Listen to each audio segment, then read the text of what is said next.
The initial text expresses that not long after Abraham Lincoln marked the liberation announcement and proclaimed captives to be free, 35,000 slaves in defiant states anticipated for the Association Armed Force to free them. They had the decision of hanging tight for them or running away to opportunity themselves.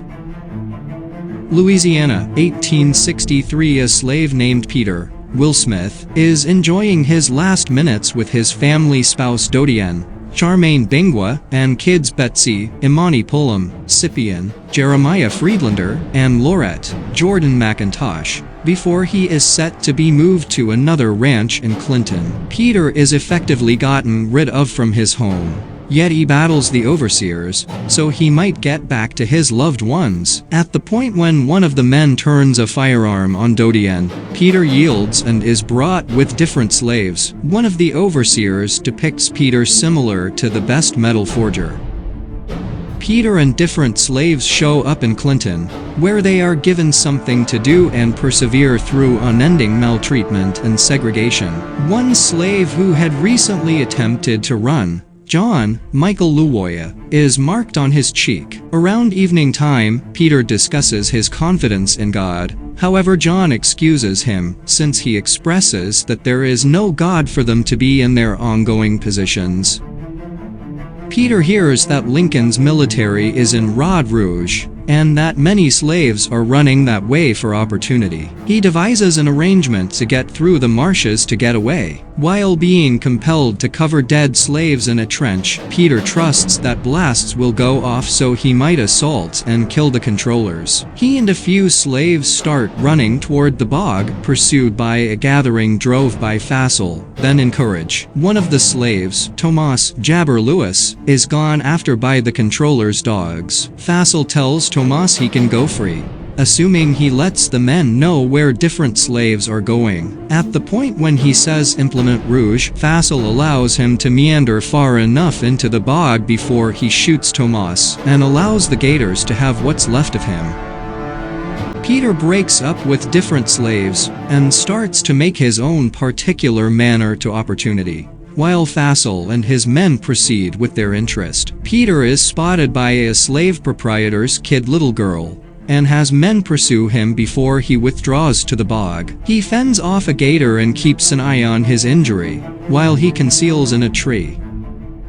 Fassel and his men, joined by house slave Knowles, Aaron Moten, set up camp and cook a gator. Fassel tells a tale about his experience growing up where a female slave would deal with him, and was well disposed toward him. At the point when Fassel requested that his dad welcome her to supper, his dad answered that giving slaves anything would prompt them taking what the men accepted they were qualified for. After Fassel let his dad know that he had been sneaking food to the lady, his dad cut her and passed on her in the fields to kick the bucket north of 3 days.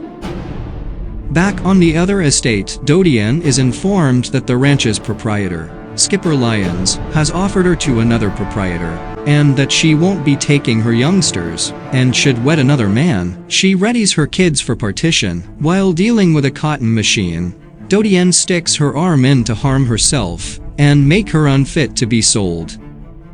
Peter keeps on giving his very best for make-do, searching for food and water, and furthermore attempting to keep himself warm. He additionally utilizes onions to veil his fragrance from the slave proprietor's canines. He runs into John and gives him onions to cover his fragrance also. At the point when Fassel and his men draw near, John climbs a tree while Peter stows away. Fassel kills John and executes him when he won't surrender Peter's area.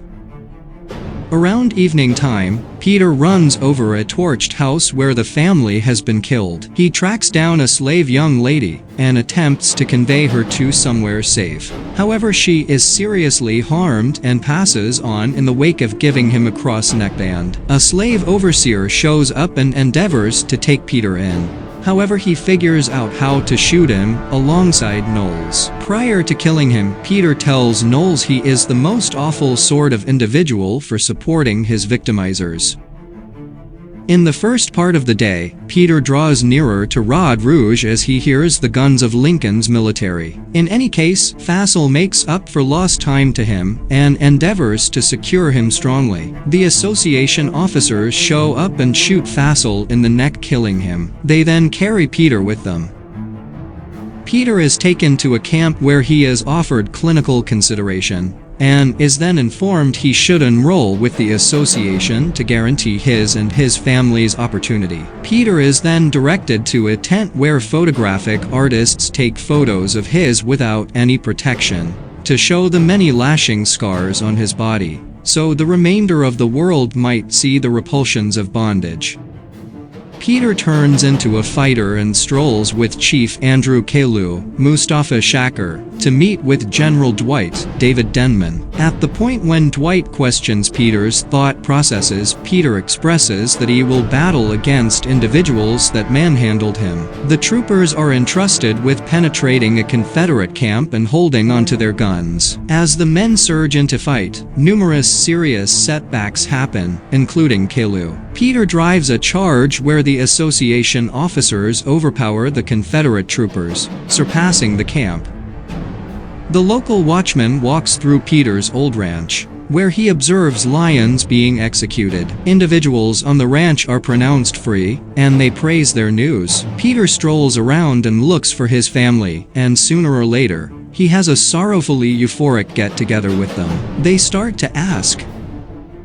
The closure text expresses that the picture of the man Peter depended on turned into a world-known picture and cry against servitude. On June 19, 1865, multiple million subjugated African Americans were perceived as free.